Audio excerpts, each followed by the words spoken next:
বাড়ি ভাঙা হচ্ছে নাকি? পরিষ্কার হচ্ছে। আচ্ছা, টাকা হবে। কার্বলিক দেওয়া হয়েছে মনে হচ্ছে তো।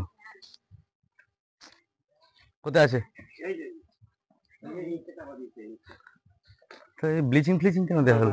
ওটা দিয়ে আমরা পয়সা করছি না। আচ্ছা আচ্ছা, না সে খুলে নিচ্ছি।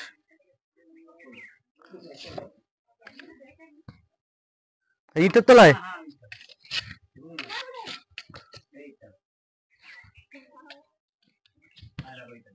পাচ্ছেন, এখন আমরা আছি আমাদের তারকেশ্বর থেকে প্রায় 4-5 কিলোমিটার দূরে। তো এটা আগনাপুর তেঁতুলতলা নামক একটি এলাকা। তো দেখতে পাচ্ছেন এখানে এই মাটির ঘর পরিষ্কার করা হচ্ছিল। তো এই গর্তের মধ্যেই একটি সাপ দেখা গিয়েছিল। তো সাধারণত যেটা দেখে বোঝা যাচ্ছে এটি একটি ইন্ডিয়ান স্পেকটাকল কোবরা, যেটাকে বাংলায় হরিশ বা গোখরো নামে জেনে থাকা হয়। তো দেখতে পাচ্ছেন এই মাটির ঘরেতে ইঁদুর থাকাটা খুবই স্বাভাবিক, এবং এই ধরনের সাপ এদের প্রধান খাবার ইঁদুর।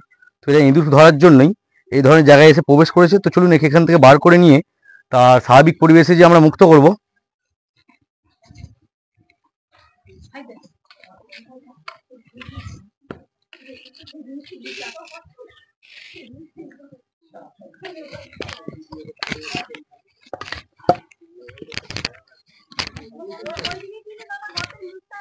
কোন দিকে?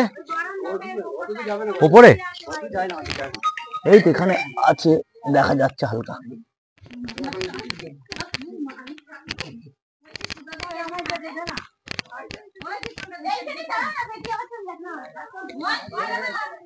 দেখতে পাচ্ছেন খুবই বড় সাইজের ইন্ডিয়ান স্পেকটাকল কোবরা।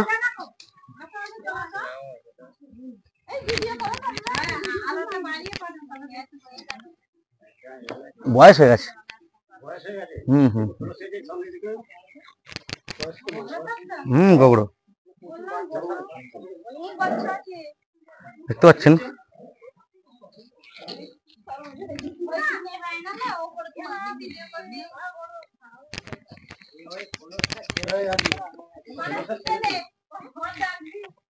খুবই বড় সাইজের ইন্ডিয়ান স্পেকটাকল কোবরা। তো এই ধরনের সাপের প্রধান খাবার ইঁদুর। তো ইঁদুর ধরার জন্যই এই ধরনের জায়গায় এসে বসবাস করে। তো এর মধ্যে যে ভেনম পাওয়া যায় তাকে নিউরোটক্সিন ভেনম বলা হয়, যেটাকে নার্ভ বিষ বলে।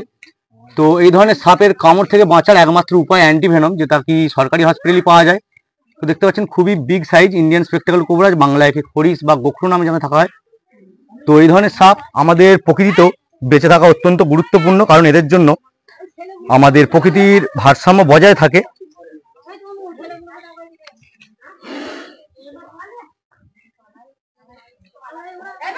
পালাবে না, পালাবে না, চিন্তা নেই, চিন্তা নেই, ও যেতে পারবে না। কোথায় যাবে?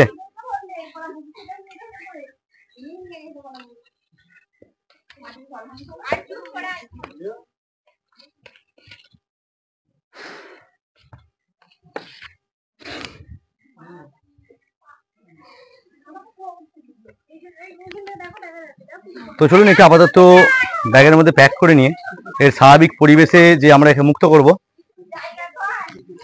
ব্যাগ আছে, ব্যাগ আছে, ফেলে তো কৌস্তব, আমি এ করে নিচ্ছি।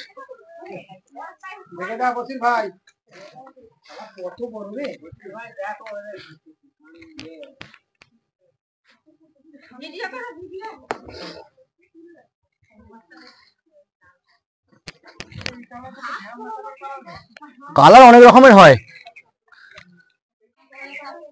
তো সাপে কামড় দিলে কি করেন আপনারা? একদম হাসপাতালে যাওয়া উচিত। কোন রকম ওঝা তান্ত্রিক তন্ত্রমন্ত্রে কিছু হয় না। সাপের বিষ থেকে তন্ত্রমন্ত্রে কিছু কাজ হয় না। তো একদম একদম একদম ঘন্টা খানেকের মধ্যে অ্যান্টিভেনম অবশ্যই প্রয়োজন। তো সাপে কামড় দিলে সোজা সরকারি হসপিটালে যাওয়া উচিত। তো চলুন একে আপাতত ব্যাগের মধ্যে প্যাক করে নিয়ে এর স্বাভাবিক পরিবেশে যে আমরা একে মুক্ত করে দেবো। হ্যাঁ, 4.5 ফুট আরামসে হবে। এটা 6 ফুট 7 ফুট পর্যন্ত লম্বা হয়ে থাকে।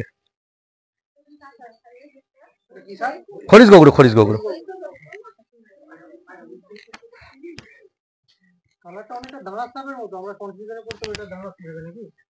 অবশ্যই কালার অনেক রকমের হয়, ঠিক আছে।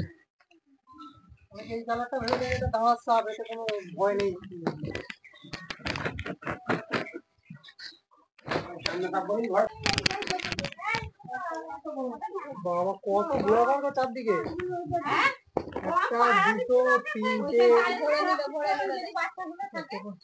না না, বাচ্চা হওয়ার টাইম এই মুহূর্তে হওয়ার কথা নয় যদিও। তো চলুন আপাতত ব্যাগের মধ্যে প্যাক করে নিয়েছি, তো একে স্বাভাবিক পরিবেশে যে আমরা মুক্ত করে দেবো। তো দেখা হচ্ছে নেক্সট কোনো ভিডিওতে কোনো জীবজন্তুকে বাঁচাতে। এখন যাই।